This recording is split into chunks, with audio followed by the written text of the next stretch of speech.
اور امتحان کے اندر ہم آرام سے اور آسانی سے اسے لکھ سکیں۔ تو ڈیئر اسٹوڈنٹس، ابتدائی مشکلات میں آپ شروع میں وہی ان چیزوں کا ذکر کر لیں گے، قیام پاکستان، دستور سازی، ماؤنٹ بیٹن نہرو کی سازش وغیرہ کو بتانے کے بعد آپ پھر لکھیں گے ابتدائی مشکلات جنرل ہیڈنگ، اور اس کے اندر اس کی ہیڈنگز جو ہیں، پہلی ہیڈنگ وہ ریڈ کلف کی ناانصافی ہے۔ تو ڈیئر اسٹوڈنٹس، اس میں آپ بتائیں گے کہ سر ریڈ کلف کو جو باؤنڈری کمیشن تھا بننا تھا، پنجاب اور بنگال کی باؤنڈری کمیشن کا سربراہ بنایا گیا تھا۔ ریڈ کلف نے پنجاب اور بنگال کے علاقوں کو تقسیم کرنا تھا۔ بنگال کے اور پنجاب کے مسلم علاقے جو تھے وہ پاکستان اور ہندو علاقے جو تھے وہ بھارت کے حوالے کرنے تھے۔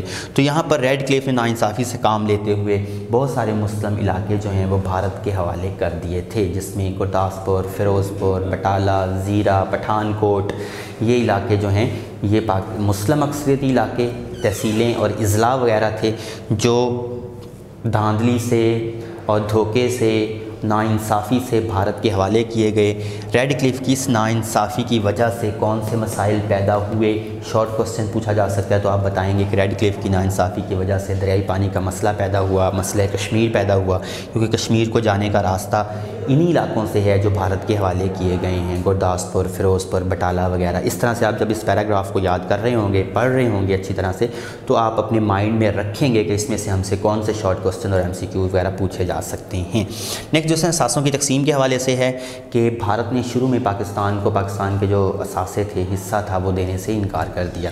آپ جانتے ہیں کہ قیام پاکستان کے وقت 4 بلین روپے متحدہ برصغیر میں جمع تھے ریزرو بینک آف انڈیا، جو انگریزوں کا بنایا ہوا بینک تھا، اس میں۔ تو ظاہر ہے وہ اثاثے بھی آبادی کے تناسب سے پاکستان اور بھارت میں تقسیم ہونے تھے۔ یہاں پر ناانصافی سے کام لیا گیا۔ پاکستان کے حصے میں 750 ملین روپے آتے تھے، جو کہ پاکستان کو دینے سے انکار کر دیا گیا۔ پاکستان نے احتجاج کیا تو پھر پاکستان کو پہلے 200 ملین جو ہیں وہ دیے گئے۔ اس کے بعد پھر قائد اعظم اور لیاقت علی خان کی ریکویسٹ پر یا ان کے دباؤ پر، ان کی دباؤ کی وجہ سے، عالمی برادری میں شرمندہ ہونے کی وجہ سے بھارت نے $500 کی ایک قسط، 500 روپے جو ہیں، 500 ملین، اس کی ایک قسط پاکستان کو دی، اور اس کے بعد پھر 50 ملین جو ہیں وہ اب تک بھارت کے ذمہ واجب ادا ہیں۔ یہ سارا پیراگراف کے اندر مواد لکھا ہوا ہے جس کو ہم یہاں پر اوور ویو کر رہے ہیں، تو اس کو آپ اچھی طرح سے دیکھ لیں گے۔ اس کے اندر بینک کا نام آتا ہے ریزرو بینک آف انڈیا، اس پر آپ نے نشان لگایا ہوا ہے، اس کو آپ بطور MCQ اچھی طرح سے مائنڈ میں رکھیں گے کہ اگر آپ سے پوچھے کہ متحدہ برصغیر میں کتنے روپے جمع تھے، یا مسلمانوں کا حصہ کتنا تھا، یا بینک کون سا تھا متحدہ برصغیر کے اندر، تو ان کے نام آپ اچھی طرح سے بتائیں گے۔ دریائی پانی کا مسئلہ ڈیئر اسٹوڈنٹس، تو ظاہر ہے ریڈ کلف نے ناانصافی سے پٹھان کوٹ، بٹالہ، زیرہ، فیروز پور وغیرہ کے علاقے جو بھارت کے حوالے کیے تھے، اکثر ہیڈ ورکس جو ہیں وہ انہی علاقوں میں ہیں۔ پاکستان میں بہنے والے تمام دریا جو ہیں وہ پاکستان کے شمالی علاقہ جات سے شروع ہو کر بھارت میں سے ہوتے ہوئے پاکستان میں داخل ہوتے ہیں، اور بھارت نے قیام پاکستان کے بعد ان دریاؤں پر ڈیم بنا کر، ہیڈ ورکس بنا کر پانی کو روکنے کی کوشش کی۔ ظاہر ہے اگر پانی روکا جاتا ہے تو وہ پاکستان کے لیے ایک بڑی تباہی ہے، بیکاز پاکستان ایک زرعی ملک ہے۔ پاکستان کی معیشت کا انحصار جو ہے وہ زراعت پر ہے۔ اگر پاکستان کو دریائی پانی کا مسئلہ درپیش ہوتا، یعنی دریائی پانی روک لیا، مکمل طور پر روکا جاتا، تو پھر پاکستان کی زراعت تباہ ہو جاتی، اور پاکستان کی زراعت جو ہے وہ ریڑھ کی ہڈی کی حیثیت رکھتی ہے معیشت میں۔ تو یہ آپ ساری کی ساری چیزیں، پھر اس مسئلے کو حل کرنے کے لیے اس کے اندر جو سندھ طاس معاہدہ ہے اس کا آپ نے ذکر کرنا ہے۔ آپ نے پھر مائنڈ میں رکھنا ہے کہ سندھ طاس معاہدہ 1960 میں طے پایا تھا، عالمی بینک کی مدد سے طے پایا تھا۔ تو یہ چیزیں جو ہیں یہ آپ نے پوائنٹ آؤٹ کر لینی ہے بطور شارٹ کوسچن بھی اور MCQ کے طور پر بھی، تاکہ اگر آپ سے پوچھے تو آپ اس کو آرام سے لکھ سکیں۔ اس کے بعد نیکسٹ اسٹوڈنٹس جو پاکستان کی ابتدائی مشکلات میں ہیں وہ فوج کی تقسیم ہے۔ تو ظاہر ہے فوج بھی 2 حصوں میں بٹنی تھی، فوجی ساز و سامان تقسیم ہونا تھا پاکستان اور بھارت کے درمیان۔ تو جو انڈیا تھا، وہ فوجی ساز و سامان جو ہے پاکستان کے حوالے کرنے کے حق میں نہیں تھا، لیکن پاکستان کے حوالے نکارہ فوجی ساز و سامان کیا گیا، اور اس میں آرڈیننس فیکٹری، اسلحہ بنانے والی فیکٹریوں کا بھی ذکر ہے کہ متحدہ برصغیر میں 16 آرڈیننسز فیکٹریاں تھیں، جو اسلحہ ساز فیکٹریاں 16۔ تو ان میں سے ایک بھی ایسی نہیں تھی جو پاکستان کو ملنے والے علاقے کے اندر لگائی گئی ہوتی، وہ ساری کی ساری بھارت میں لگی ہوئی تھی۔ بھارت میں فیکٹری، اسلحہ فیکٹری تو کیا، اس کا ایک پرزہ دینے کے لیے بھی پاکستان کو تیار نہیں تھا۔ تو پھر اس ضمن میں پاکستان اور کے اصرار پر اور عالمی برادری کے انٹرفیئرنس سے، عالمی برادری کے کہنے سے بھارت نے پاکستان کو 60 ملین روپے ادا کیے کہ وہ اپنی آرڈیننس فیکٹری قائم کرے۔ تو ڈیئر اسٹوڈنٹس، اس کو آپ اچھی طرح سے لکھ لیں گے۔ پھر فوجیوں کو تھا، فوج کے حوالے سے فوجیوں مین پاور یعنی فوج کے حوالے سے یہ تھا کہ فوجی جس فوج میں شامل ہونا چاہیں اس میں ہو سکتے ہیں، کوئی قدغن، کوئی پابندی نہیں ہے۔ ظاہر ہے مسلم فوجیوں نے پاکستان سے وابستگی کا اظہار کیا تھا، یوں جو تھا یہ مسلم فوجی پاکستانی فوج میں شامل ہو گئے۔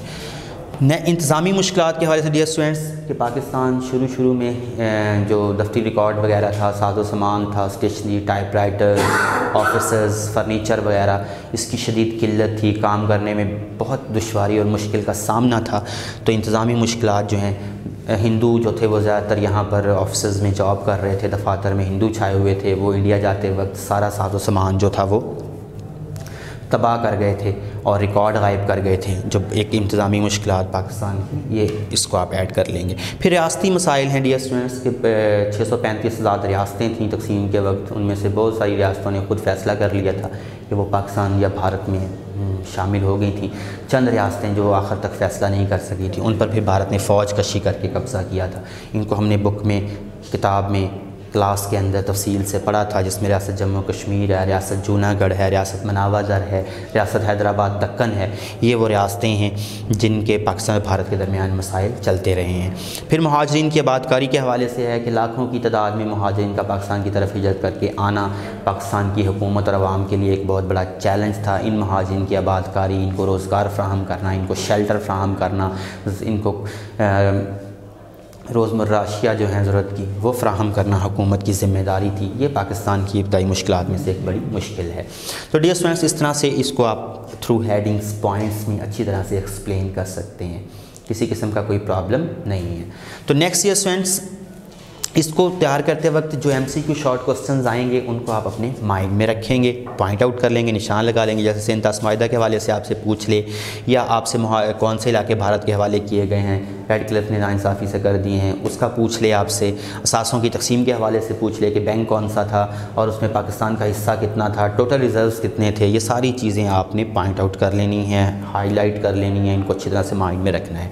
اس کے بعد سیکنڈ فیز اس چیپٹر کا ڈیئر اسٹوڈنٹس وہ ہے کہ قائد اعظم محمد علی جناح یہ اور پاکستان کی جو انیشل ابتدائی لیڈرشپ تھی اس نے کس طرح سے ان مسائل کو حل کرنے کے لیے کام کیا اور شروع میں پاکستان کو مسائل سے نکالنے کے لیے کیا خدمات سر انجام دی۔ اس میں ڈیئر اسٹوڈنٹس سب سے پہلے مہاجرین کی آبادکاری کے حوالے سے ہے کہ قائد اعظم محمد علی جناح نے جس مسئلے کی طرف فوری توجہ دی وہ مہاجرین کی آبادکاری تھا، کیونکہ قائد اعظم محمد علی جناح جو تھے وہ چاہتے تھے کہ مہاجرین یہ لٹے پٹے قافلے جو اپنا ساز و سامان، گھر بار سب کچھ چھوڑ کے آئے ہیں، انہیں کسی قسم کی کوئی مشکل نہ ہو، تو انہوں نے اس کی طرف خصوصی توجہ دی۔ اس کے لیے انہوں نے 2 بڑے اقدامات اٹھائے۔ ایک تو کراچی سے اپنا ہیڈ کوارٹر لاہور منتقل کیا، دوسرا انہوں نے قائد اعظم ریلیف فنڈ برائے مہاجرین قائم کیا تاکہ مہاجرین کو آباد کیا جا سکے، بسایا جا سکے۔ پھر دارالحکومت کا قیام ہے۔ قائد اعظم محمد علی جناح نے حالات کی نزاکت کو بھانپتے ہوئے فوری طور پر کراچی کو اپنا دارالحکومت بنایا، اور اس طرح سے جو سیاسی سرگرمیاں تھیں، انتظامی سرگرمیاں، ان کا آغاز ہوا۔ افسران کی منتقلی کے حوالے سے آپ لکھیں گے کہ تجربہ کار افسران کو جو تھا وہ منتقل کروایا گیا، انڈیا سے پاکستان لایا گیا۔ اس ضمن میں قائد اعظم نے فضائی کمپنی ہے ٹاٹا ایئر لائن، اس سے ایک معاہدہ بھی کیا۔ تو یہ قائد اعظم کی سروسز، انتظامی اصلاحات، انتظامی معاملات، سرکاری ملازمین کو نصیحت وغیرہ، اور یہ قائد اعظم کی سروسز میں آپ لکھ سکتے ہیں کہ قائد اعظم نے سرکاری ملازمین کو تندہی سے، ایمانداری سے، خلوص نیت سے کام کرنے کا حکم دیا تاکہ مسلمان بہتر انداز میں آگے بڑھ سکیں، پاکستان ترقی کرے۔ فوجی اثاثوں کا مسئلہ جو تھا اس کو حل کرنے کے لیے قائد اعظم نے بارہا مذاکرات کیے بھارت کے ساتھ، اور فوجی مسائل جو تھے ان کو حل کرنے کی کوشش کی۔ اس کے علاوہ پاکستان میں فوجی ہیڈ کوارٹرز جو ہیں وہ قائم کیے، بحری، بری اور نیوی وغیرہ کے۔ تو یہ قائد اعظم کی سروسز میں آپ لکھیں گے۔ پھر قائد اعظم کی خارجہ پالیسی کے حوالے سے آپ ذکر کر دیں گے کہ قائد اعظم محمد علی جناح نے پرامن دوستانہ خارجہ پالیسی کو ترجیح دی۔ قائد اعظم پوری دنیا کے ساتھ امن کی بنیاد پر تعلقات قائم کرنا چاہتے تھے، تو اس ضمن میں قائد اعظم کی خدمات قابل قدر ہیں۔ نیکسٹ، اقوام متحدہ کی رکنیت ہے۔ قائد اعظم نے ہی پاکستان کو اقوام متحدہ کا ممبر بنایا۔ پاکستان 30 سپتمبر 1947 عیسوی کو ہی اقوام متحدہ کا رکن بن گیا۔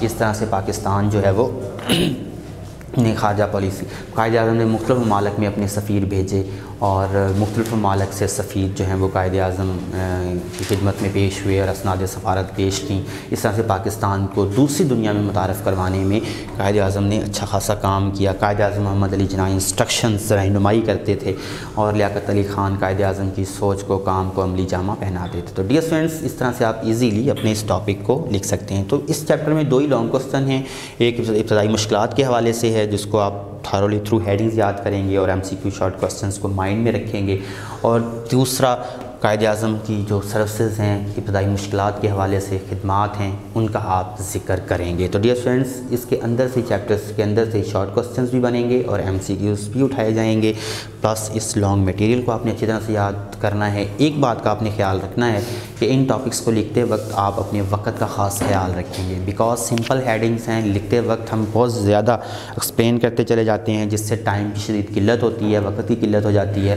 اور جو نیکسٹ لانگ کوسچنز ہیں ان کو لکھنے میں مشکل یا مسئلہ ہوتا ہے۔ تو عزیز طلبہ، آپ نے ٹیسٹ کا سلیبس دیکھ لیا اور چیپٹر کا ہم نے ایک اوور ویو بھی لے لیا کہ اس کے اندر ٹاپک کون سے ہیں، اور میں نے آپ کو سمجھا بھی دیا کہ ٹاپکس کو تیار کرتے وقت، ہیڈنگز کو تیار کرتے وقت کس طرح سے آپ شارٹ کوسچنز اور MCQs وغیرہ کو تیار کریں گے۔ تو مجھے امید ہے کہ آپ نے اس گفتگو کو غور سے سنا ہوگا، آپ اپنے ٹیسٹ کو بہتر انداز میں تیار کریں گے۔ ٹیسٹ آپ کو سینڈ کیا جائے گا، آپ ٹیسٹ کو لکھیں گے، پھر آپ سبمٹ کروائیں گے اور وہ چیک ہونے کے بعد آپ تک پہنچا دیا جائے گا۔ ڈیئر اسٹوڈنٹس، بی کیئرفل اور بہتر انداز میں آپ تیاری کریں، بی سینسٹیو، محفوظ رہیں اور بالکل اخلاص کے ساتھ تیاری کریں۔ کسی قسم کی جو ہے آپ ٹائم ضائع نہ کریں، آپ کی غلطی آپ کی جھول نقصان کا باعث ہو سکتی ہے۔ آپ انشاءاللہ العزیز بہتر امتحان کی تیاری اس وقت سے فائدہ اٹھا کر سکتے ہیں۔ نیکسٹ لیکچر تک کے لیے مجھے اجازت دیں، پھر ملاقات ہوگی۔ اللہ حافظ۔